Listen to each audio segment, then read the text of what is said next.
Welcome to Natural Habitat Adventures, Daily Dose of Nature. I'm your host, Sunny Vanderstar. Today's topic is low light photography, turning challenges into opportunities. And it will be presented by our fabulous NatHab expedition leader, Aditya Panda. Aditya, thank you so much for bringing us this topic. I love when you do your photography webinars. So let's go ahead and dive right in. Thank you, Sunny. Hello, everyone. Welcome to another Natural Habitat Adventures Daily Dose of Nature webinar with me.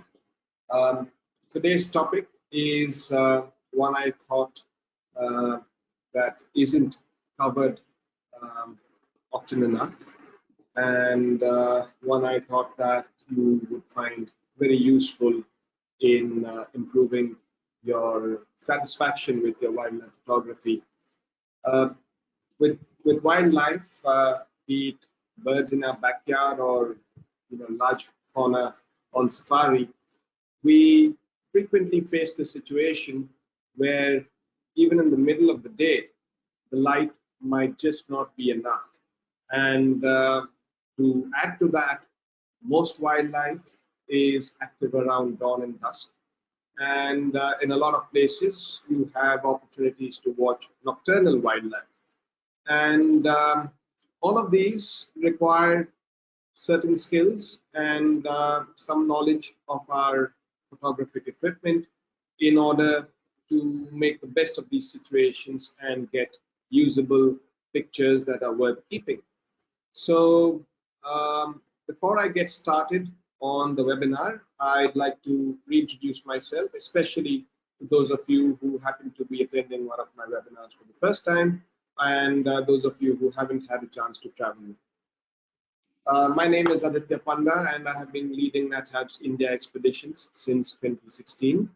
I primarily lead expeditions in India's tiger and elephant landscapes. So the trips you will find me on are the Grand India Wildlife Expedition, the Grand India Wildlife Adventure, India Tiger Quest, and India Tiger Safari, which is a Photo Pro expedition.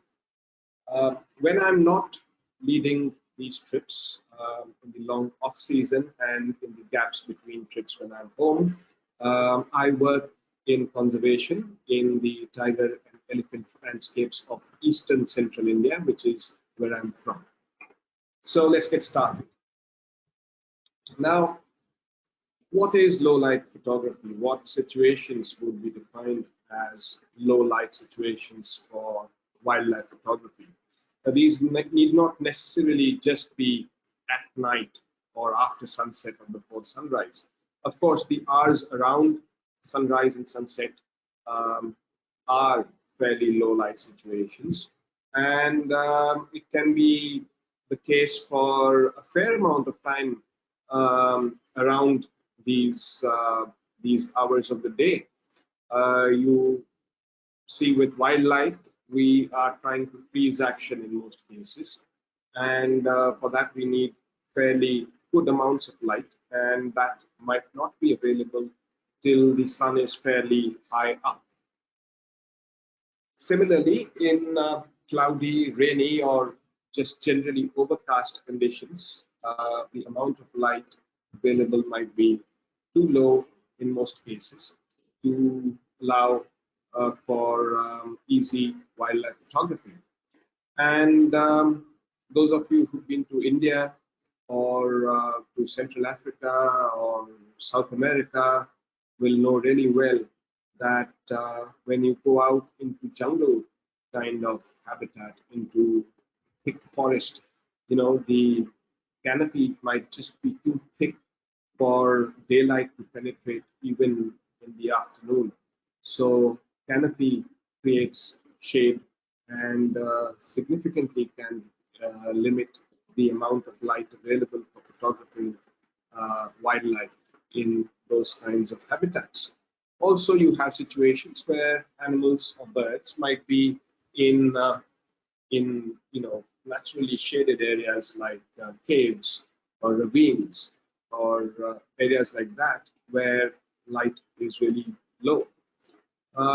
Of course, you are not likely to find much wildlife indoors, certainly not the megafauna, but you do find butterflies and geckos and things like that, even indoors. And indoor conditions um are, even well lit indoors are usually not light enough for animal photography. I mean, even if you go to a gym, for example, gym appears very well lit, or a stadium, an indoor stadium or an auditorium might appear very well lit, but once you put your camera to your eye and try to photograph something in there, you'll find that the light is fairly low. So indoors is another situation where you might find low light being a challenge to wildlife photography. And of course, there's the night. In locations where access is available to go and look for nocturnal fauna, uh, the absence of light, near absence of light, is a major challenge to photography. So in today's webinar, we are going to discuss how to tackle all these situations. We will discuss the basics of photography just to get our knowledge about exposure in place. And we will discuss most of these situations and how to tackle them and how to make the best of them. They might not always be ideal, but we can make the best of them. So what are the factors that define um, you know exposure, which is basically a calculation um, to summarize how your camera detects and records light. Now, there's a very popular way of understanding exposure, and that is known as the exposure triangle.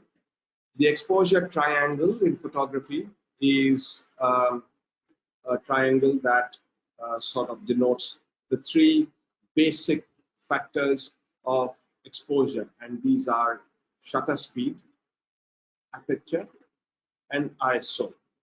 Now, if you just look at this triangle here, you'll see that as your shutter speed goes up, so does your ISO. And as both of these factors, as shutter speed goes up, if you correlate that with aperture, then the aperture widens. And these are the three major, the three most basic settings in your camera that you need to control in order to accurately record the light available in front of your camera on your subject. So what are these three things? Now, shutter speed is the amount of time that your camera sensor, which in the old film days was the film, the negative or slide film. Shutter speed defines the amount of time for which this is exposed to light. And ISO defines the sensitivity of your camera sensor to light. The higher the ISO, the more sensitive it's going to be to light.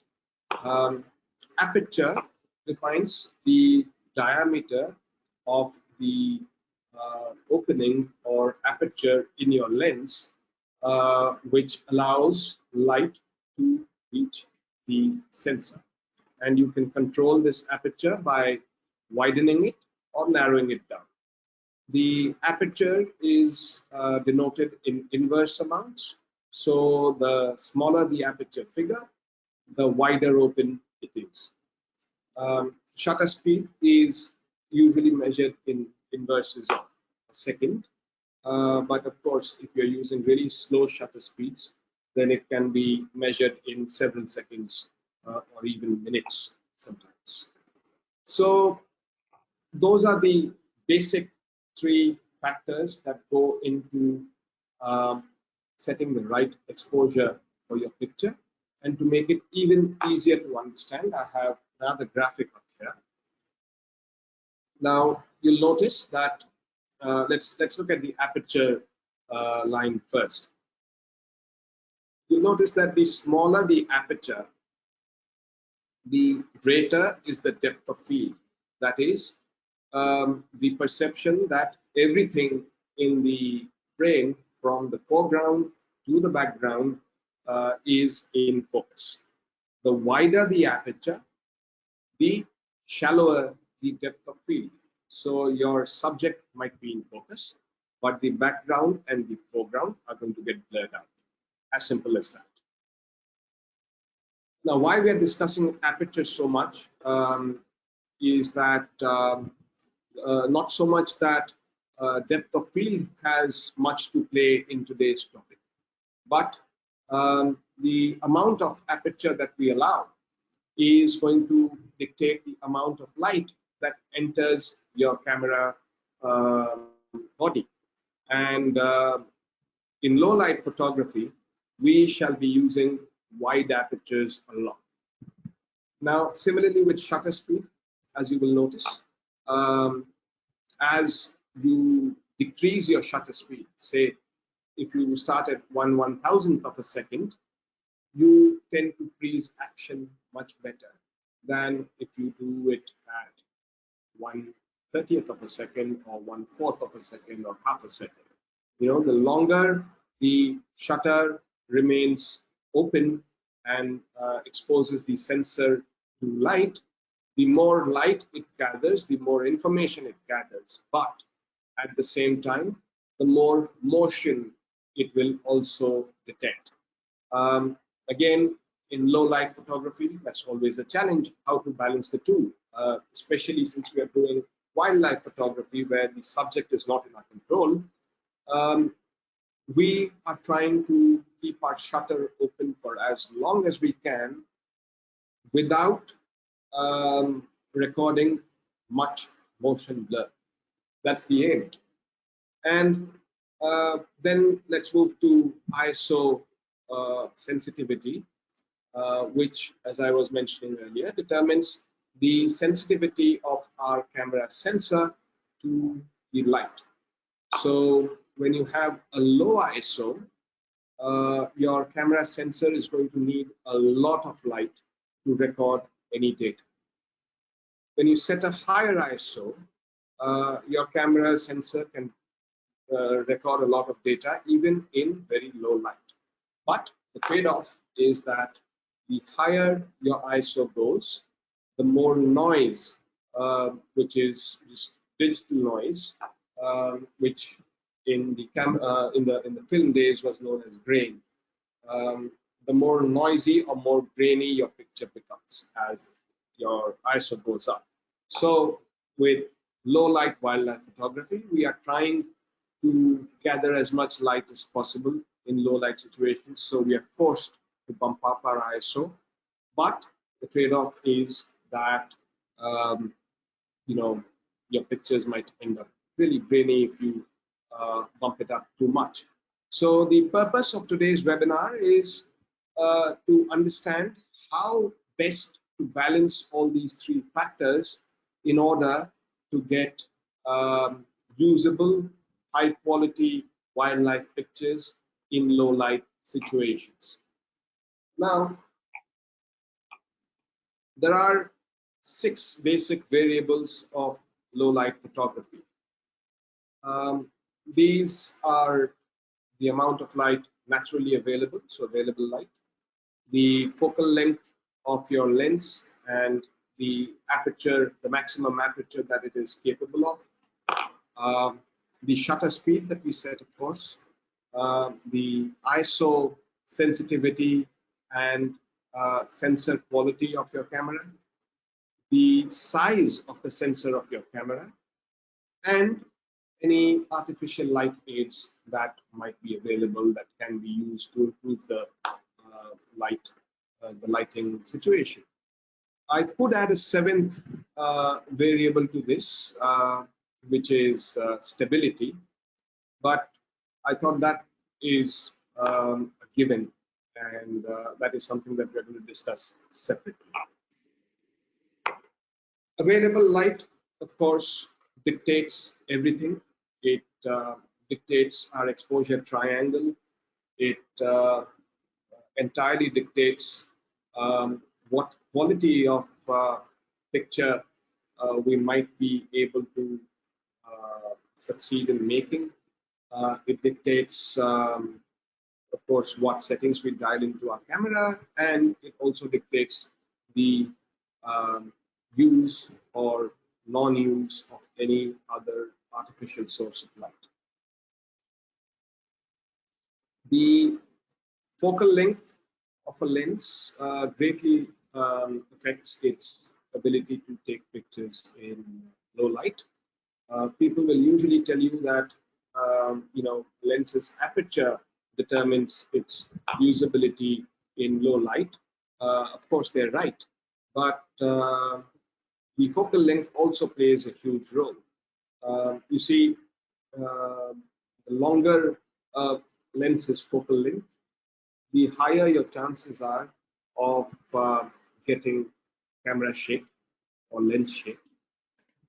And also the narrower your field of view, which automatically means that say a 300 millimeter lens at f2.8 is going to have a much narrower field of view than a 70 millimeter lens or a 50 millimeter lens at f2.8. Now, both these lenses, all of these lenses at f2.8 have the same aperture and are therefore gathering a lot of light. But because of the narrower field of view of the longer lenses, your chances of magnifying any effects of shake are much higher with telephoto lenses. So in the same amount of light, with a wider lens or with a wider focal length, you are much better off trying to get usable pictures than you are with a longer focal length. And of course, then there is the maximum aperture that your lens is capable of. Most telephoto lenses, especially the zoom ones, do not have a very wide maximum aperture. A lot of them will have a maximum aperture of f5.6. Some of the long telephoto zoom lenses, such as the 150 to 600 millimeters, or a lot of the 100 to 400 millimeters, even these days, have a variable aperture range. You see, they might open up as wide as f4 or f5.6 at their lower end of focal length, but as you zoom in, their maximum available aperture becomes as low as 6.3 or f6.7, or in some cases even f7 or more these days. There's a lot of mirrorless camera bodies these days which are capable of really high ISOs, and camera manufacturers are coming up with these very attractive focal lengths, really long zoom ranges, but they're compromising by providing you very narrow apertures at the long end, and people are still buying them because they just bump up the ISO these days and have very usable pictures. But then the narrow aperture really compromises your ability to get quality wildlife pictures, because with wildlife you really need to look at depth of field and making your subject pop out of the distractions in the background. Anyhow, so that was my point about lens focal length and aperture and how they affect the ability of a lens to take low light photographs. So you are always better off with a good prime lens, because prime lenses are usually of much higher apertures. They have much sharper glass, and it's not that there aren't zoom lenses that aren't capable of this. There are some good zoom lenses that have fixed uh, apertures and fairly wide apertures. The lens that I use as my workhorse is a 200 to 500 fixed f 5.6, and I find that really useful even in near dark conditions. But those are the basic things to keep in mind about lens focal length and aperture when it comes to low light photography.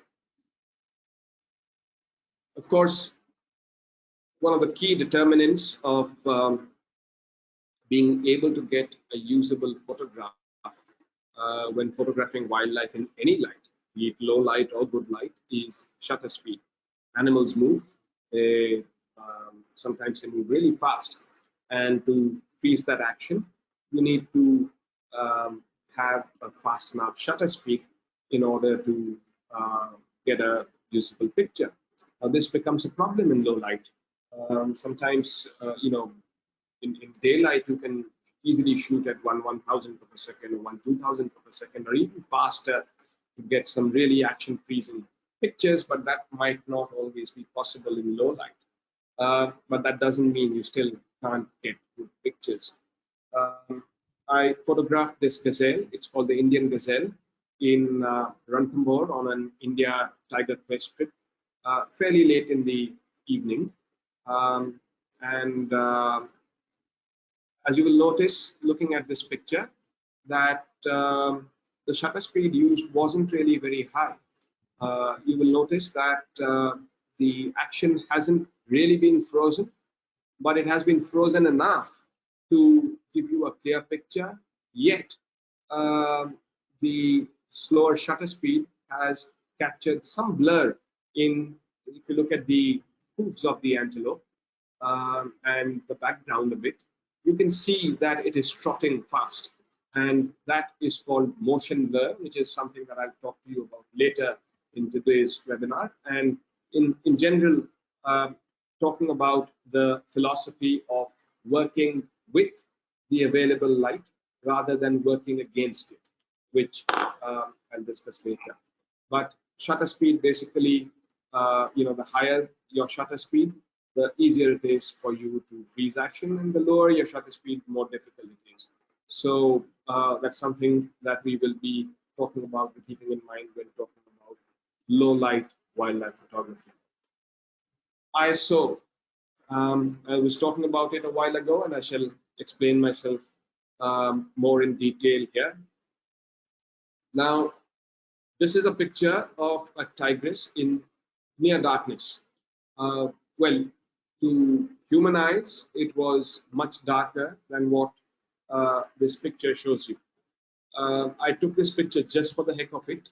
I bumped up my ISO to the maximum possible, and this beautiful tigress who was next to us in the buffer zone of Kanha National Park, where you can stay, um, you know, until slightly after sunset, and then come back again for a night drive should you choose to.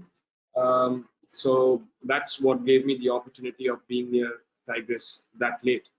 And she had been sitting next to our jeep for the whole afternoon. And after it began getting dark, she got up and started walking. And there was a nice moonrise adding to the available light. And I just bumped up my ISO and took a few quick pictures. And one of them turned out like this. And I decided I kind of liked it because it gives you this nice ghostly sort of feel that can only be experienced. It can never be described even with pictures or words when you have a big cat at night next to you. Anyhow, before I digress, let's talk about ISO. So in this picture, despite a lot of post-processing, you will notice that there is a lot of noise in it. There's a lot of grain in it. Um, Despite the high ISO, I couldn't get a shutter speed high enough to freeze action. So this could again pass off as motion blur. But basically, that explains ISO to you. Had there been more light, had I been able to use a lower ISO, then I would have gotten a clearer picture with much lesser grain and a lot more color. One thing that people often forget when talking about ISO is that when you increase ISO, not only do you add grain and noise to your picture, you also end up losing a lot of color details. So your pictures do end up looking a lot less saturated than they would have at lower ISOs. So that explains ISO for our purpose today. And the fifth factor is sensor size. Now, most of us uh, wildlife photographers shoot usually with an APS-C sized sensor, and a lot of us also shoot with full frame sensors. I don't know any wildlife photographers personally who who use medium format cameras. A lot of landscape photographers do that, and there are many that use what are called micro four thirds sensors and 1-inch sensors in smaller cameras. A full frame sensor is sort of the benchmark. It is about the same size. In fact, it's exactly the same size as a 35 mm slide film or negative film. And an APS-C sensor, which is the most common wildlife sensor, is about 1.5 times smaller than a full frame sensor. Now, what does sensor size have to do with all of this? Um, Larger sensors can gather much more light and much more detail and much more data. Larger sensors also tend to have larger pixels, which means that if you say, for example, um, your iPhone has whatever 150 megapixels or whatever, and a 10-year-old DSLR with a full frame sensor has only 12 megapixels. Uh, does that make the iPhone a better camera? Probably not, because the DSLR, even though it has much fewer megapixels, actually has much larger pixels on the sensor and much higher quality pixels on the sensor than the tremendous amount of pixels that are crammed into a tiny phone camera sensor. So all these shortcomings become amplified when lighting conditions are challenging. So if you are intending to photograph in low light, you are much better off with a camera with a full frame sensor than a camera with an APS-C sensor or a micro four thirds sensor. Your full frame camera at say ISO 6400 is going to deliver much better results than a smaller sensor at the same ISO. And then, of course, the final factor, the sixth factor, is artificial lighting. When all else fails, you might want to use some artificial lighting aids to aid your photography. You might even want to use these even in broad daylight sometimes. For example, fill flash is quite commonly used by wildlife photographers, especially bird photographers, which means that you use a flash on your camera um, and you don't, blast your subject and completely burn out the picture with a full blast of flash, but you use a very limited amount of flash just to sort of counter the shadow in front of the subject or on the subject's face, and just maybe to add a little bit of catch light in the eye. So that is the most commonly used flash technique with wildlife photography. Of course, some photographers even use more than that at night or around dawn and dusk, and we will discuss flash photography with wildlife later in today's webinar. For a lot of you who come on our trips to Africa and from now on even in India, you do get the opportunity to go on night game drives on some of our trips. And on night game drives, one uses a flashlight, a spotlight, to find animals, and spotlights can be amazing aids for low light or no light photography.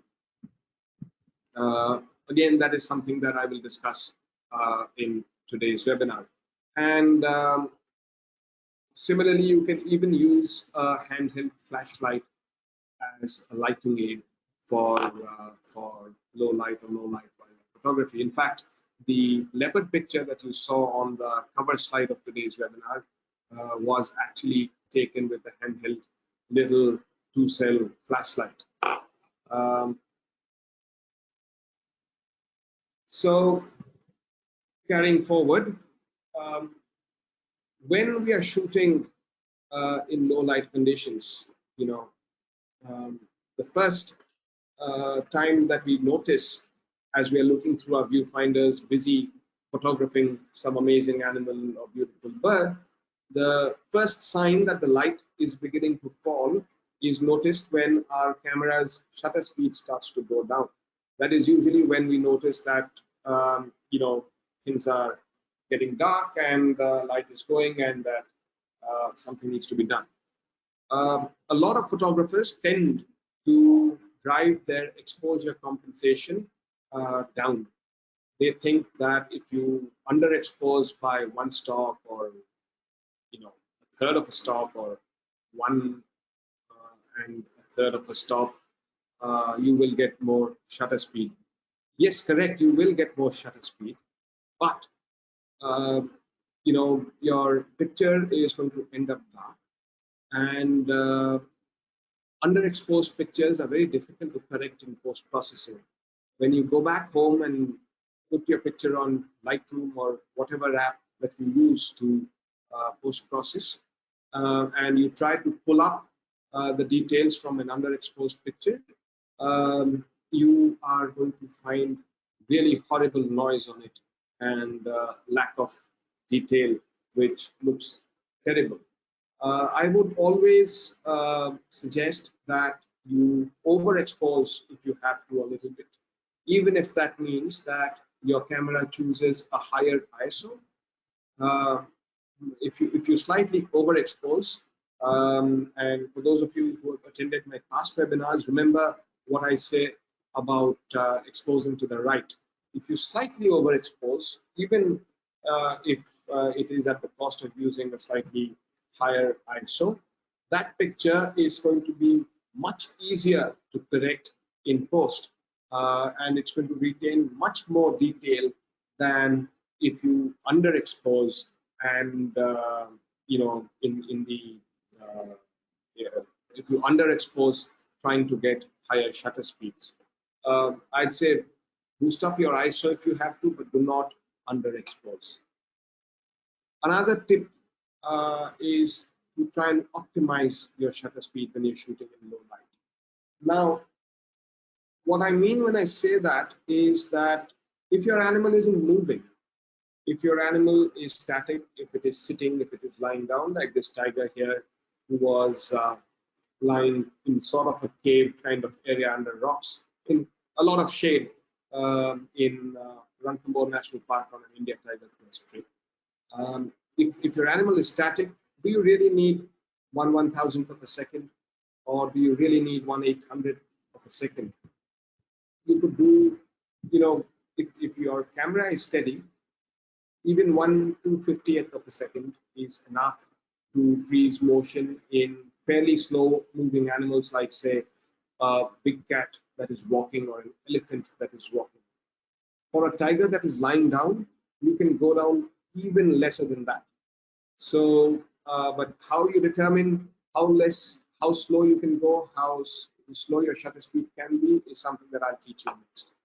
But don't unnecessarily boost up your shutter speed and ISO, in situations where it is clearly overkill. Try and get quality pictures instead. Try and lower your ISO and shutter speed and stabilize your camera as much as you can when the animal is so cooperative as to just lying down there and looking at you as to what these people are up to. Now, when I was talking about lowering your shutter speed and figuring out where the threshold is, this is what I meant. Now, if you look at this picture. This was taken of this was a tiger cub in Bandhavgarh Tiger Reserve on one of my Grand India wildlife adventures this past season. And this was, minutes before sunset. So there was very little light. And yet I managed to get this picture of a tiger at a shutter speed of only 1/50th of a second. My ISO at that point was just ISO 800. I did not want to go above that. And at 1/50th of a second, I still managed to get this picture. How did I manage that?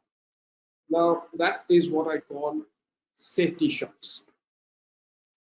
So what you do here is when you arrive at a animal sighting or bird sighting, you start by taking your first few pictures at a comfortably high ISO and a comfortably high shutter speed. Okay, because rule number one, of course, is always get the shot. Everything else is later. So the moment you see the animal, your first priority is to get the shot. So there you're not worrying about shutter speed and ISO. There you're worried about getting the shot before the animal runs away, because you never know what an animal might do. So start by going to a comfortably high ISO and shutter speed. Get a few shots. Look at your pictures. If you've got a few sharp pictures, and shoot in bursts. If you've got a few sharp pictures, lower the ISO, by one stop. Lower the shutter speed by maybe a third of a stop or 2/3 of a stop or even one stop, and then shoot a bunch more pictures. Now, if you keep shooting at bursts, then you will very likely end up getting at least a few keepers.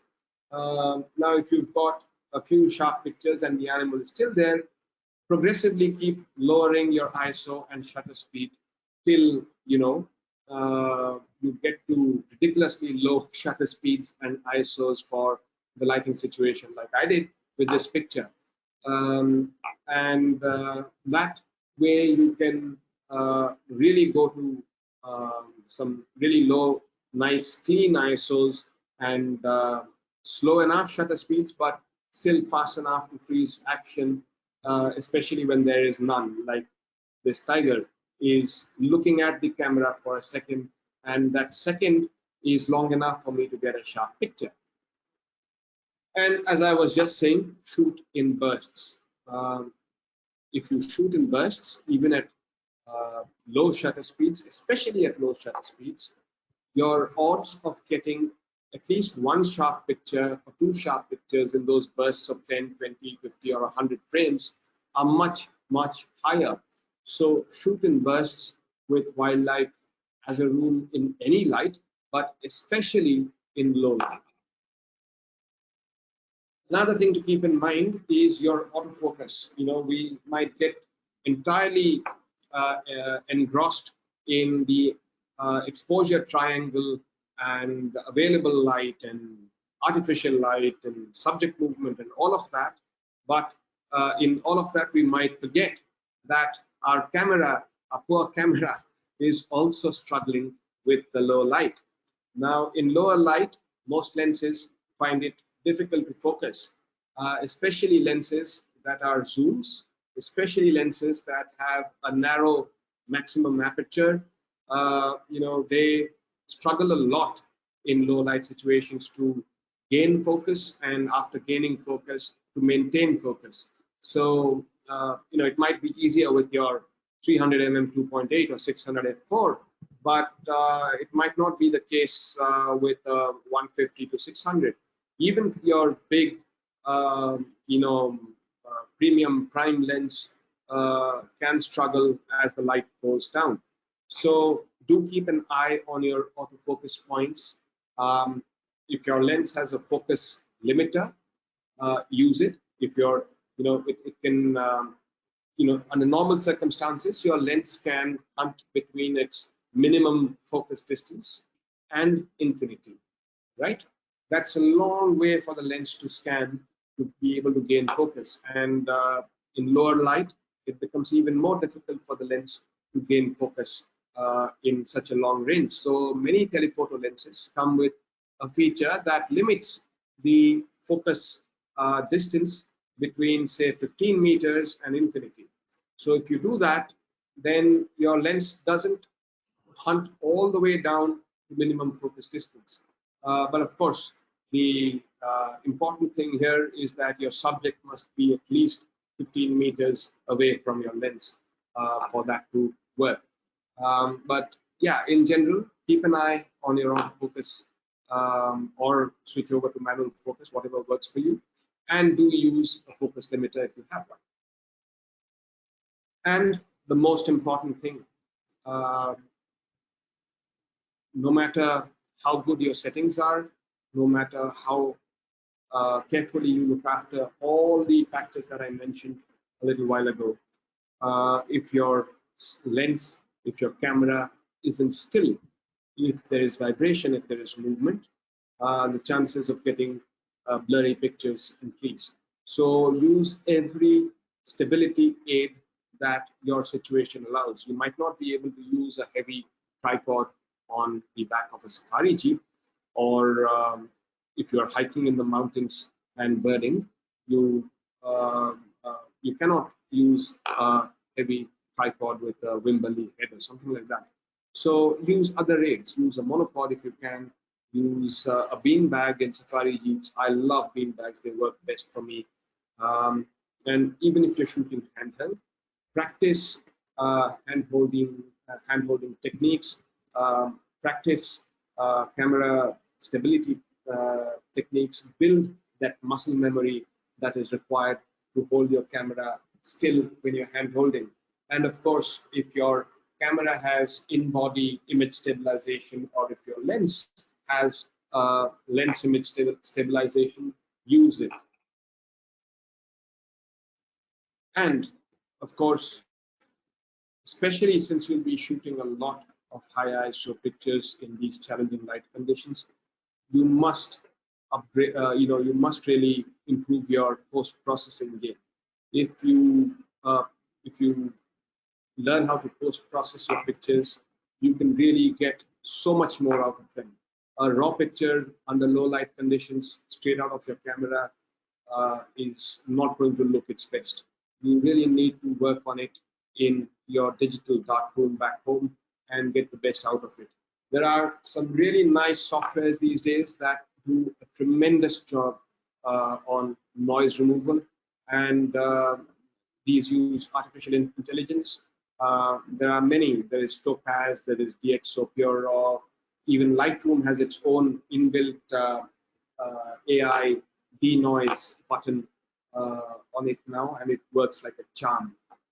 If you shoot even at ridiculously high ISOs, the after you run your picture through these softwares, they come out absolutely clean, as if they were shot at ISO 400 or 200, or they're really, really good. So do work on your post-processing skills. I keep doing post-processing webinars. Do attend them. I have done a few in the past. You can look at them too. But do work on your post-processing skills.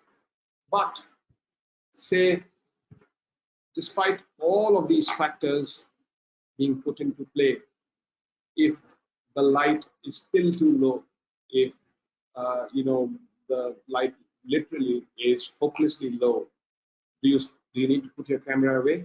Maybe not. Try motion blur. Even when you can't get high enough shutter speeds to freeze action, turn your camera's vibration reduction or image stabilization, or whatever it is called, depending on your brand of camera, off, and handhold your camera. Um, and as I said, work with the light, don't work against it.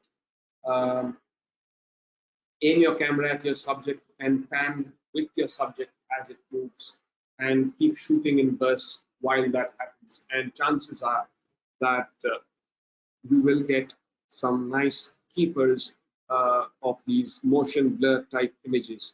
Now, believe me, not even the top wildlife photographers in the world can deliberately get motion blur pictures. It is always trial and error. It is always hit and miss.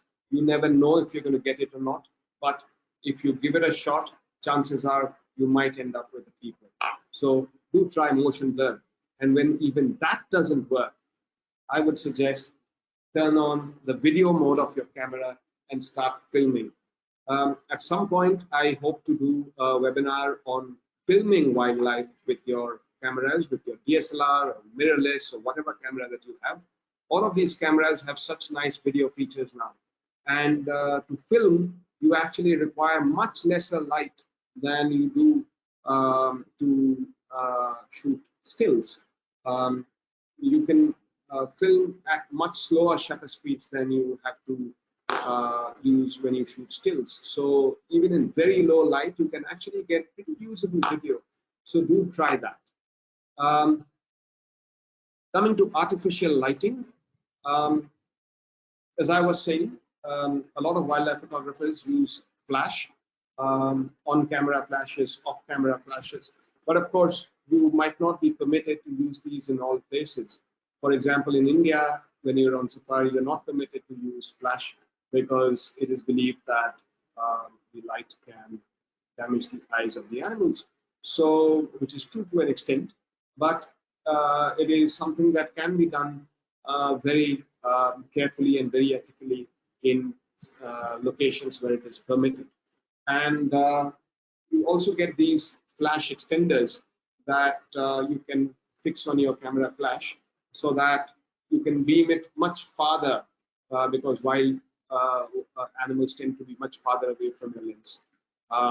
And you need only enough flash just to expose the animal correctly or to give it a little bit of catch light. And you don't really want to be blasting your subject with blinding flash light because that's really going to cause damage to their retinas, especially to animals which are nocturnal like owls and things like that, because their retinas are very, very sensitive to light. I have done this a lot. I have shot a lot by spotlight and flashlight. This animal here is a fishing cat, and we get them in. It's a very rarely seen animal, but fairly widespread in the coastal parts of India. This fishing cat has been photographed by me in mangrove forest, and like the leopard on my cover slide, you can use flashlights to get good shutter speeds and be able to really um, get usable pictures of nocturnal fauna. Again, very important to know your ethics of spotlight and flashlight use with wild animals. Never shine it directly on their faces. Never keep it on them for too long. If you notice in this picture as well, the flashlight isn't being shown on the face of the animal. The animal really is in the periphery of the light. So it's best to read up about these things and learn about these things before you experiment with these in the interest of your subject.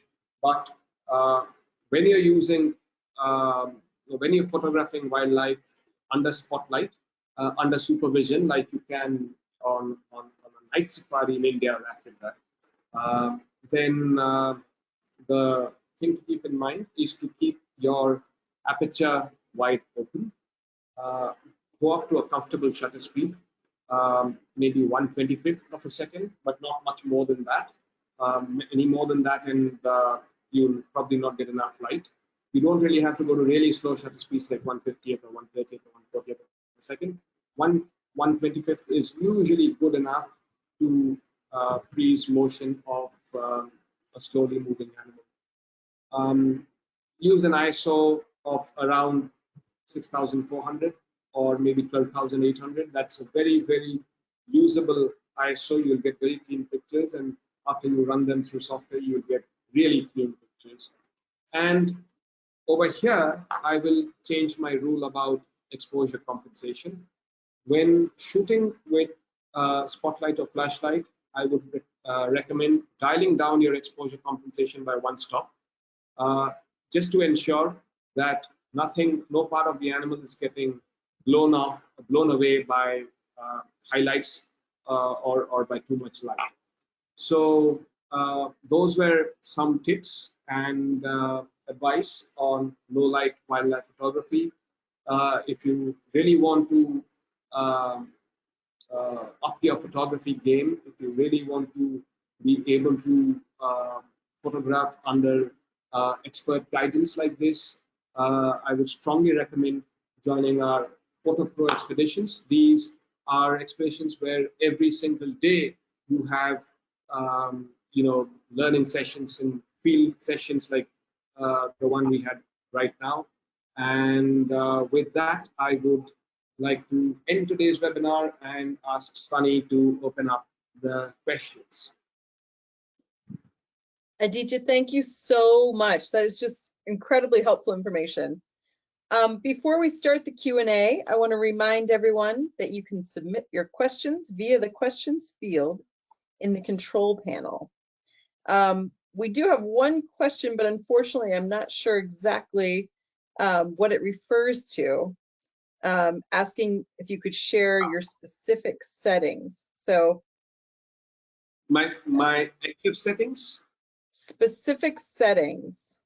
Right. For photographing at night or in the dark, or was that all? Yeah, it doesn't go into much more. So the person who asked that question, if you want to clarify your question, we do have time. And if there are any other questions, please go ahead and submit. Okay. So my usual settings are aperture priority. My ISO is usually in auto. When you set your camera to auto ISO, either in aperture priority or manual mode, um, that makes it very convenient for you. You let the camera decide how much ISO to provide based on the shutter speed preference that you dial in. So in my camera, for example, I'll let the camera go up to ISO 12,800 if it has to. And I like to set in preferred shutter speed of about 1/1000th of a second. But in situations where there isn't enough light, even at ISO 12,800 for 1/1000th of a second, the camera will choose a lower shutter speed. And since I'm in aperture priority mode, I'll keep my aperture wide open all the time to allow maximum light to come in. And this way, I sort of make the best of every situation. Sounds good. How about using high dynamic range? Well, when you're shooting in the raw format, uh, your camera is capturing as much information as is possible, and HDR can be high dynamic range pictures can be achieved in two ways. One is, of course, if your camera sensor has a really high dynamic range that even from a single picture you can in post process get the best out of the highlights as well as the shadows and end up with a really high dynamic range picture. Or as is the traditional way, you shoot 3 or 4 pictures at different exposures ranging from underexposed to overexposed, and then you sort of merge them together on a software, and that way you end up with a high dynamic range picture. But the problem with that, with wildlife, is that when you take 3 or 4 different pictures of an animal, the chances of it being exactly still in the same position that it was in each of the pictures are fairly low. So when you combine these pictures in post, you might find a little bit of ghosting happening around your subject. So that is why I would usually not recommend high dynamic range merging with wildlife subjects, while I would happily do it with landscapes and things like that. Okay. When in AP priority, Is it better to shoot lowest ISO or to think more about adjusting ISO to shutter speed? Well, when you're in aperture priority and you choose the lowest ISO you can, um, just keep an eye on the shutter speed. If and in you know you need to mentally decide on a minimum shutter speed below which will not allow your camera to go down. And the moment it comes down below that, say 1/500th of a second, the moment it drops below that, you can manually, intervene and bump up the ISO. But I've become lazy over time, and technology has helped me. So what I do is I just leave it on auto ISO, and that's one less thing for me to do. Sounds good. That is the last question we have for today. So I'm going to turn it back to you for closing comments. Thank you, Sunny, and thank you, everyone. I hope you all really enjoyed this webinar and found it useful. I look forward to seeing you all again on another Daily Dose of Nature webinar. Thank you. Thank you again, Aditya.